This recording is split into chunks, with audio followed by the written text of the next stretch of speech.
So we're going to talk about the hormone leptin today and how important it is to fat metabolism and hunger and overall um, inflammation. Inflammation, which is really markers of stress, right? When people say I'm inflamed, they're saying I'm under stress, right? So we're going to start with leptin. Leptin is a hormone. Has anybody heard of leptin? Anybody? Okay, leptin was discovered in 1994. And any medical person who graduated before 2000 probably hadn't heard of it because it wasn't really even given a name until a few years later.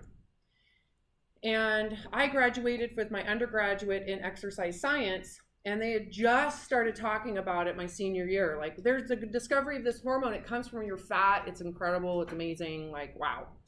We don't know a whole lot. But since then, since 2000, the amount of research about leptin, there's thousands, because it's like the discovery of insulin. Leptin is a game changer for the on so many levels for human physiology and how we understand it. It added so much information and made things we didn't fully understand make sense. So I'm going to keep this extremely simple so that it really what you need to know and why this is important in terms of overall health and wellness. We're going to keep it simple, right? So on Monday, we introduced the hunger scale, which I have right here, right? Hunger and fullness. How our body biologically communicates its need for food. So the first thing they discovered about leptin, I want to make sure I'm actually in frame. Okay. Leptin. The first thing they discovered about leptin is one, it comes from your fat cells. So every single cell of fat that you have creates this hormone and puts it out there. So it is primarily a fat-derived hormone.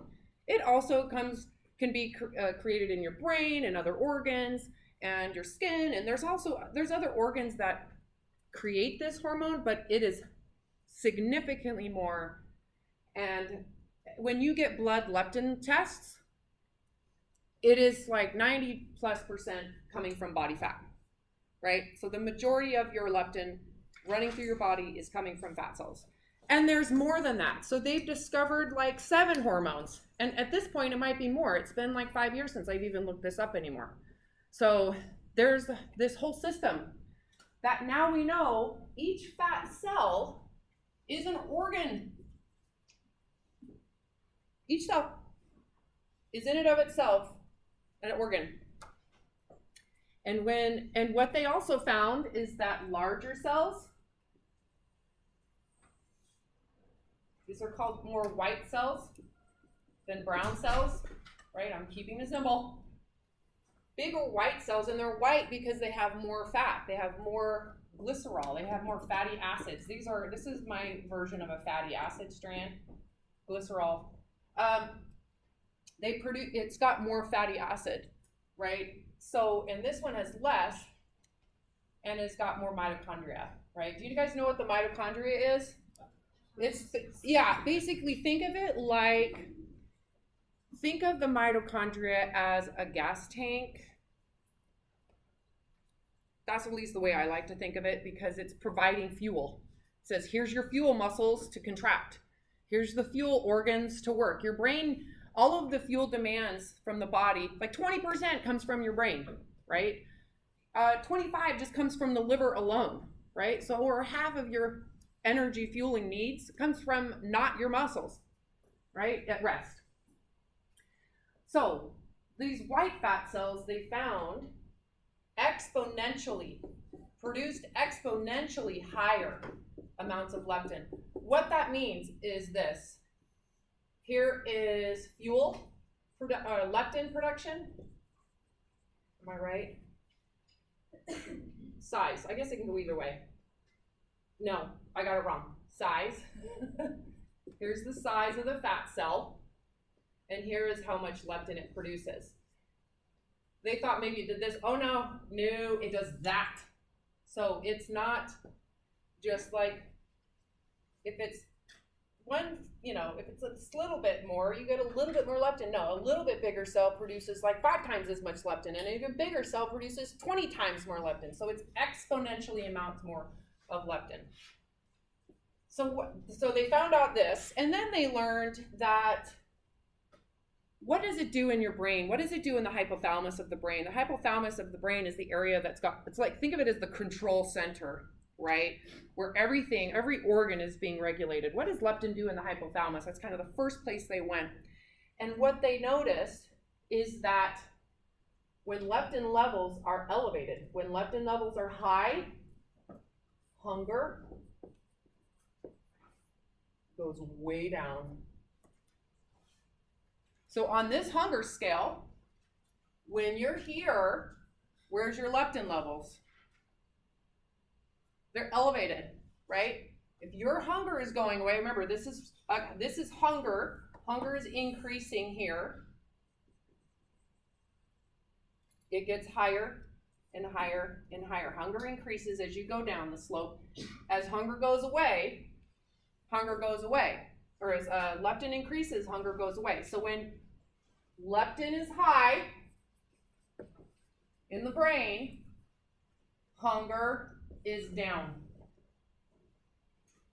Then they noticed as leptin goes down in the brain, hunger goes up. There are these neuropeptides in the brain, agouti, neuropeptide Y. Those brain peptides are what creates that urgency to eat that we talked about, that pain, the angst of I need to eat. And those brain peptides are basically disabled when leptin disables those hunger hormones, and so your hunger goes down. And so if there's not enough leptin, those hunger hormones become more active and hunger goes up. So then they were like, oh, well, okay, well, what happens with then, what does leptin do at the fat cell? What is leptin's role here? And they learned that leptin, so we're going to look inside a fat cell and a adipocyte. Where do I want to put this? Let's put it over here. So here's a fat cell. And inside the fat cell, let's think of that pump, the fuel pump, the mitochondria, right? And this is fuel. All these fat cells are fuel. You can imagine. And there's these like pathways to get inside here. There's doors all over this leptin, all over. There are ways to get into this area and then back into this area where it becomes usable fuel. In this glycerol strand, it's not usable yet. It has to get digested for it to become fuel. So think of it as like, when you go to a gas station and the fuel is underneath. Well, we got to get the fuel to the pump, and the pump's got to get out to where it's going to be used. So think of your car as the muscles. Your car is the brain. Your car is where this fuel gets energized. It energizes where it's going, right? Of course, this doesn't happen in the brain.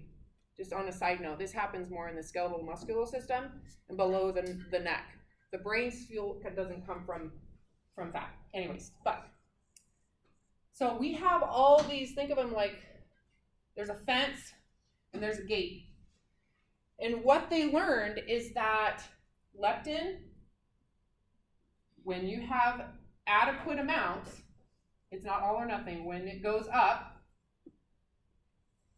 these glycerol strands, these fatty acids, this gate opens up, whoop, and it can get in. So what leptin allows is your fat to be readily available, to be fuel, to be fat, to be used as ATP and created to fuel your entire body. What we know today is that fat is fueling probably 90% of everything you do today. 90%. Now, if you go out and sprint You got glycogen, you've got blood sugar being used, lipolysis occurring, and you're kind of always using your fueling mechanisms, and we'll get into that in a second. But at rest, 90% of every single one of you in here is using fat because of this hormone that allows your fat to be burned. And as leptin levels go down, so as leptin levels are adequate, now adequate is relative. Adequate is relative to what your fueling needs are. Do you guys remember, or have you been told, calories in, calories out? Right? Calories in, calories out. Well, calories in and calories out is relative to this point right here. Adequate means there's enough leptin to create enough fuel, at least from this source, to adequately fuel demand. Demand. How much demand for fuel is there coming from your liver and your organs and your muscles and your digestive system and all of the things that your body requires for fuel? Is it adequate, right? So there is a relative amount of leptin for each human being that is ultimately in relation to your fueling mechanisms, in relation to how much fuel you need, right? Your metabolism, that provides enough fat to meet demands. And that's the ideal situation, right? So let's go into, use a different color, where our body gets fuel and why this is so important. So first and foremost, we have blood glucose. Blood glucose is extremely important. Does anybody know why? It is your brain's fuel. So your brain, imagine if your brain had the capacity to take its own cells and utilize it for fuel like fat. Well, then you'd be losing your brain cells, right? No, it doesn't do that. So we have this blood-brain barrier that protects your brain. And what gets readily through that barrier is glucose.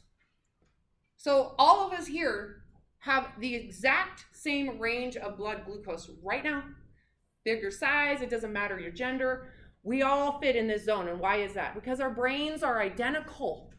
It is why there's this easy range to know, well, your blood sugar's high, right? Well, it's in that range. And if it gets too high, our body has the ability to make that glucose into glycerol, which can't pass the blood-brain barrier, right? So our blood sugar is very scrupulously protected and in a specific range because it provides the brain energy. This is for the brain. If you don't have enough, your brain won't work, right? You'll die. If you have too much, it's toxic. You'll die, right? So your blood sugar is held into a strict range, and we're all the same around what that is, right? And over time, if your blood sugar isn't regulated well, that's where a whole nother cascade of diseases can occur, right? So blood sugar, number one. Number two, we have glycogen.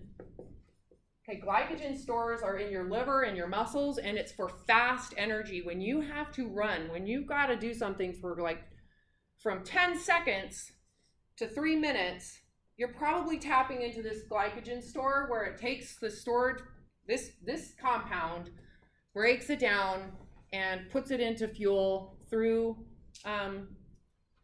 it's not in the mitochondria, it's actually in the cytosol of a cell. But anyways, you actually make fuel, but it's not really efficient, but it's rapid. So jumping, sprinting, you're gonna probably be hitting your glycogen. And that's from the liver and muscle. You don't need to know all this detail. And then, I'm missing something. Blood glucose, glycogen, and then we have fat. Right? So fat is a primary, easy, accessible fuel source. Right? So this is your brain's food. This is sprinting, fast demand. Because this fat metabolism that happens at the cell with leptin is kind of slow. It doesn't produce enough energy really fast. right? Oh, I know what the fourth one is. So this is your slow, it's efficient, it's effective, it does a ton, it produces a ton of fuel. Like glycogen doesn't produce a ton of fuel. Blood glucose is sparing, right? Because there's not so much there. So if you start taking from that blood glucose, which we do, when you stand up, 10 seconds worth of work, when you guys stand up and get your shit, put it in your bags, you're probably using blood glucose. There's not going to be very much fuel, right? If you ran to the other side of campus or you get to go to the sub, you're probably using your glycogen stores. Now, if you're walking like I did a couple weeks ago from one end of campus to the other, I'm probably using a combination of these two, maybe a little of that, maybe mostly these two. When you're sitting in class, you guys are all using like 90% is coming from this, right? None of it is always only this, only this, only this, but chances are you're using mostly fat just sitting here right now. The fourth fuel source is muscle. Muscles and tissue. The problem with this is super inefficient and it weakens the whole body. But we are capable of using our muscles. When we tap into muscle and tissue, it means that we're getting weaker. It still is a fuel source, however. So if you look at someone who's been starving, they're tapping into their muscles and their tissues and they become emaciated. They become really lean. They'll have a thigh gap and because they're wasting away. That's called muscle wasting. Right, so we don't necessarily want this to happen. What they found with leptin is that when leptin levels are elevated, this is efficient, this is effective, these systems work fantastic, and this is not necessarily used at all because it's not meant to be, right? However, when leptin levels start to go down, see this fat cell? These doors shut. Not all the way, but they mostly shut. And then there's inadequate leptin to fuel the demand. Right? That's when it becomes inadequate. This is important, so pay attention. So as leptin levels go below the level of adequacy, goes below a level that can provide the demand, hopefully you got enough liver glycogen and muscle glycogen to like take over, right? But let's just say the issue isn't because you're running and increasing demand through like fight, flight, running, I'm beating someone up, right? Let's just say you're inadequate because there's a variety of reasons. You haven't eaten. You're starting to get hungry, right? So as leptin levels go down, that's a sign leptin, your hunger is going to go up, right? Remember the first thing they discovered? What they found is that when leptin is no longer providing adequate fat fuel, is it your body, your muscles at rest, start taking from blood glucose. And blood glucose lowers, the brain registers, blood glucose is getting lower, and it gets pissed off. And in the brain, as leptin levels fall in the brain and blood glucose levels fall, that's when hunger arises. So hunger is a signal, one, that your fat is no longer effectively providing fuel. Obviously, this is not sprinting, so we're talking at rest, okay? And your blood sugar is starting to go down and your brain is pissed off. That's its fuel. So then hunger rises. And what is hunger? It's a conscious signal that, you know what, you should probably eat some food. What happens if you don't eat food? Well, we have other sources of fuel that the body can use, right? And so it says, well, she didn't listen to me. Let's start taking glycogen stores. Let's start taking muscle tissue. And then hunger will eventually go away. That's called starvation, and that's usually when people get down into this zone, right? Hunger actually subsides at some point. Well, that's because your body, because there wasn't enough leptin, started using other sources, but something new happened. So they found out, well, how does leptin impact your thyroid, this major kind of organ that regulates overall energy of the system. I like to describe the thyroid as, think of it like a light bulb. Okay? So what they found in the brain as well is when,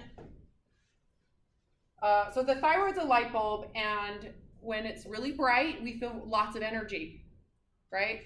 Everything is exciting, you have this energy that needs to be, and then if it dims itself down, it dims down, it dims up, it's got a dimmer switch, or dimmer dial, you're tired, you're lethargic, you don't have any energy, you just don't feel like you have, doesn't mean you're not motivated, it can mean that you just don't have it in you, right? So they found that when you have higher levels of leptin, this brightens up, woo! We get a nice bright thyroid function, like the whole body energizes. As leptin goes down, right, becomes inadequate, and your fuel demand isn't, if you're not eating food to get your leptin levels higher, your thyroid starts to turn down, which in combined reduces the demand. Are you guys following me? Because your thyroid gland, which is up here behind in the throat here, regulates really how much energy you need from the central nervous system, like high energy, low energy, hyperactive, lethargic. So as your leptin levels go down, and as you get more and more hungry and you don't listen, your thyroid starts to suppress. It goes, you know what, we're going to turn this down. We're about to darken this person's whole existence to preserve energy. So not only does your body use fuel elsewhere, and guess why it does that? To maintain this at all times for the brain. It prioritizes the brain over everything, right? So it's going to take from glycogen, it's going to sparingly taking from your fat, it's going to take a lot more from your muscle, and you just reduced your thyroid signal. And that's why hunger goes away as you starve yourself enough. I've been anorexic, I did it. And this is crazy, it actually works. But you also become sensitive to light and sounds, and you have a chronic headache, and you're on the verge of binging all the time, and all sorts of other things. You guys following me right now? This gets even more exciting. So, I'm gonna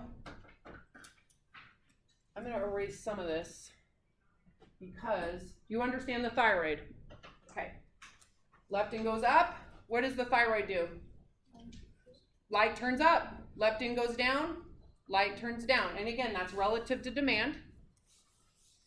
Okay. We understand blood glucose, glycogen, fat. You understand those 4 fuel sources. Awesome. We're gonna come back to this. We understand hunger, right? We understand this part.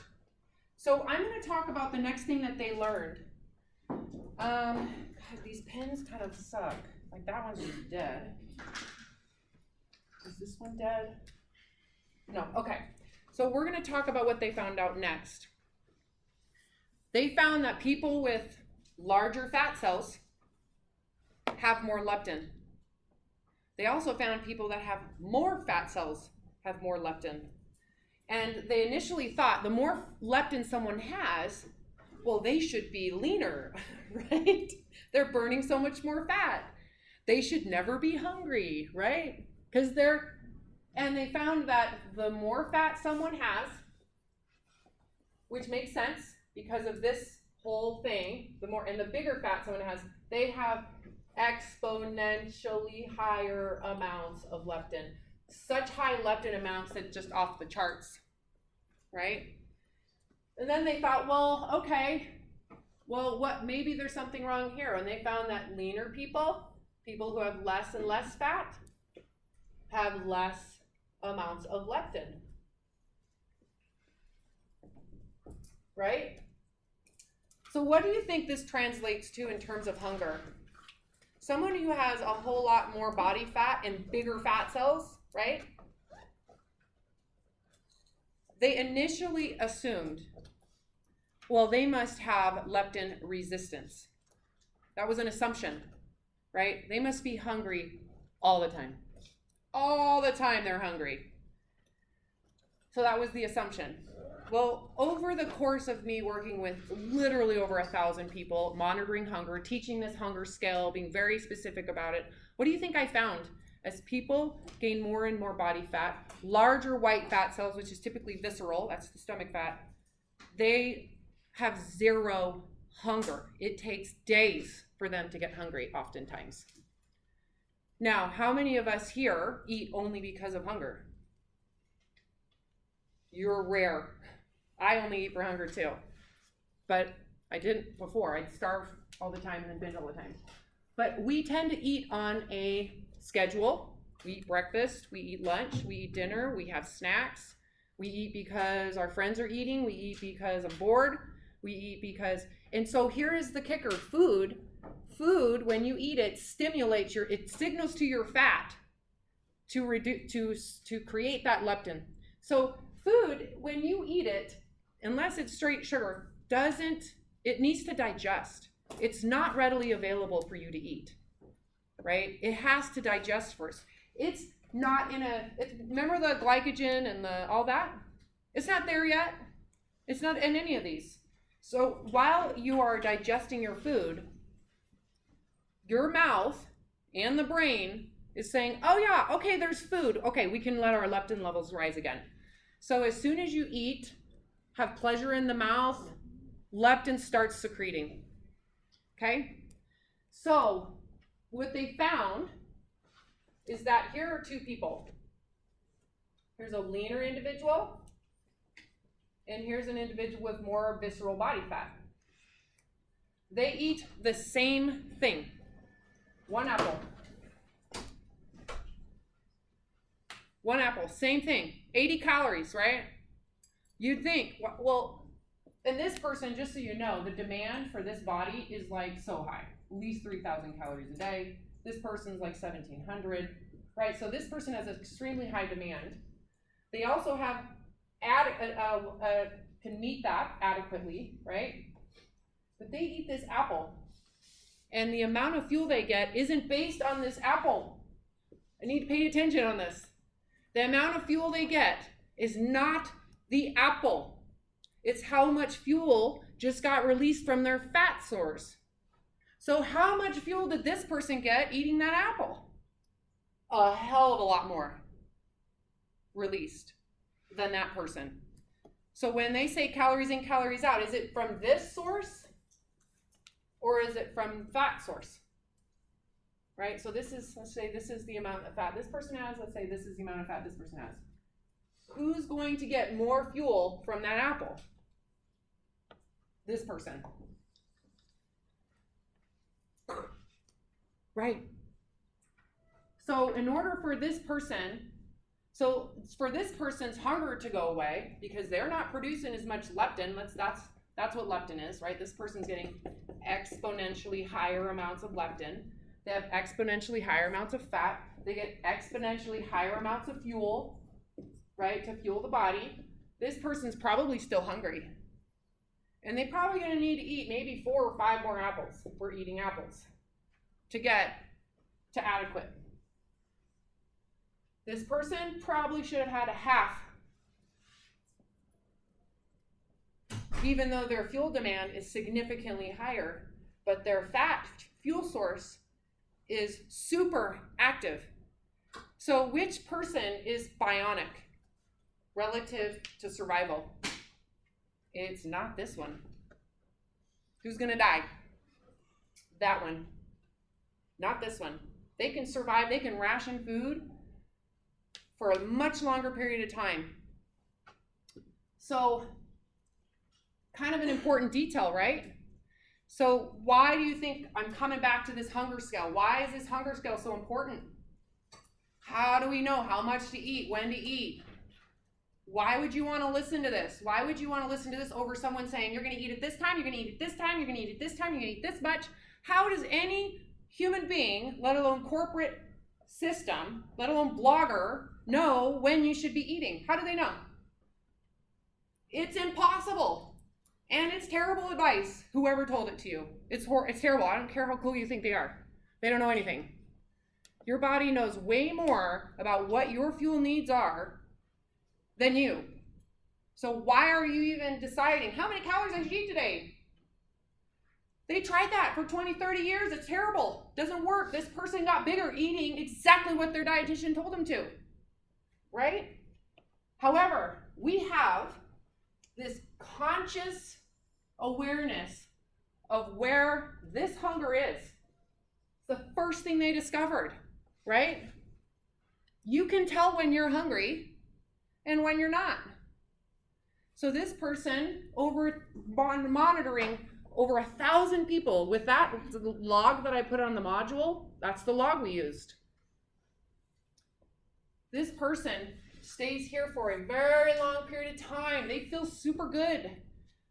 But because of this fuel demand being so high, when they do tap into that blood sugar that I was talking about, they become extremely hungry rapid. So they're not hungry, all of a sudden, bam, they're hungry, right? Whereas this person doesn't, maybe 2 to 3 hours and they're freaking hungry, and then they gotta eat twice as much, they get freaking hungry again, they gotta eat twice as much and freaking hungry again because they don't have enough leptin, right? So let me tell you about how this happened here too. This was another essential piece of information that they learned about leptin early on. That when you have high levels of leptin like this, and you have adequate demand, your fat cells deplete, right? So they shrivel up and they go through natural cell death, so apoptosis. So the question I always get is, can you lose fat? Yes, you can. To say that it's permanently there, that was before the science. You can lose fat cells, it's called apoptosis, blah, blah, blah. On the other side of this, how does this get created? Because these are really big globular fat cells. You can go online, Google white adipose tissue, really big, and look up brown fat cells, much smaller, more mitochondria. So they've got more gas tanks to fuel the system, but they don't have as much gas. So it's kind of a conundrum where this has a nice amount of, and it's got this tiny little gasoline pump, whereas this one's got like huge amount, right? So what they found is when you get this huge amount of leptin, right, a lot of leptin, and you don't have demand, so you get this, it's like excess fuel without the demand. Fuel is measured in ATP with increased leptin, is that this equation equals, it stimulates the DNA of your fat cells to multiply, right? So when you have a ton of fuel being released where it's not being used, and you have all that leptin, that is the equation for increased fat cells. It's like, okay, we have all this fuel, we don't have enough storage, we have all this leptin, we probably need more fat cells. So the body essentially says, we need to do what this is demanding us to do. So you create more and new fat cells, and they're not new. Like this one originally, when it stimulated a baby fat cell, it didn't stimulate an equal size fat cell, it stimulated a bigger cell. And then this one stimulated a bigger cell. And then we get these bigger cells. And it's because you have too much leptin, not enough fuel, new fat cells. Makes sense? So, and the hard thing is these new fat cells have this smaller little mitochondria. So it becomes kind of a snowball effect. The more fat you gain, the more you gain, the harder it is to lose because there's not enough fuel burning stations, right? So it's kind of a big deal. If you're eating when you're not hungry and you're not active for it, chances are you're going into a zone where you're stimulating all this leptin, stimulating the release of fuel without the need for the demand.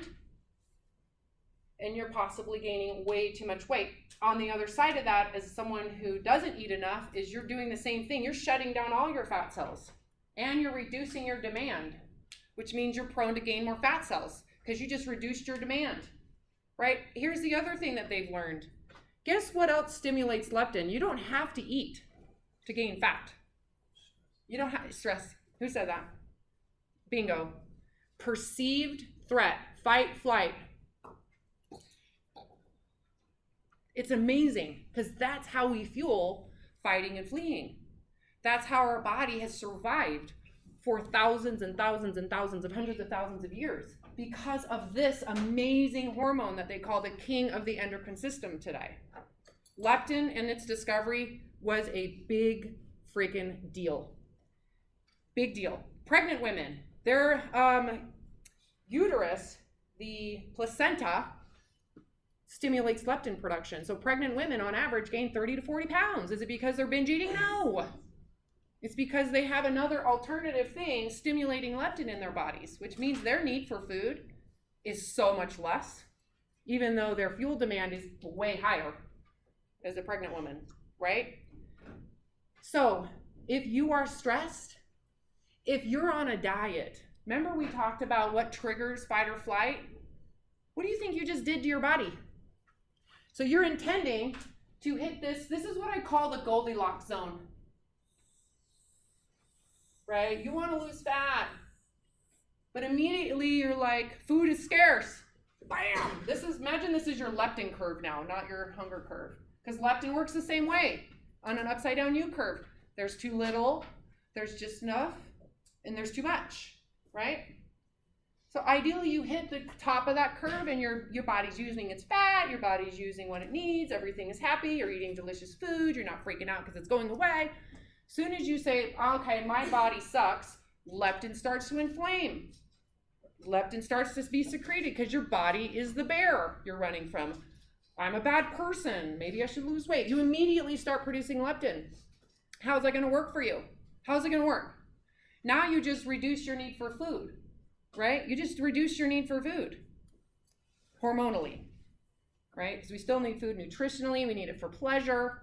But as soon as you're stressed out, your hunger's probably going to go away, right? And I'm talking real stress, not fake stress. A lot of people eat for fake stress because it's privileged stress. But your body doesn't know that. So not only are you stressed, stimulating too much leptin, but now you're eating for fun or drinking for fun. And you wonder why, oh shit, I need to lose weight. And then you try to lose weight and you're actually more sensitive to gain weight. And then you're more sensitive to overeating because of those psychological mechanisms that you're triggering, right? So this class about health and wellness, how many of you think if you're going to teach in health or be in a field of health, how important do you think this is when someone says, I need to lose weight? What are you going to say?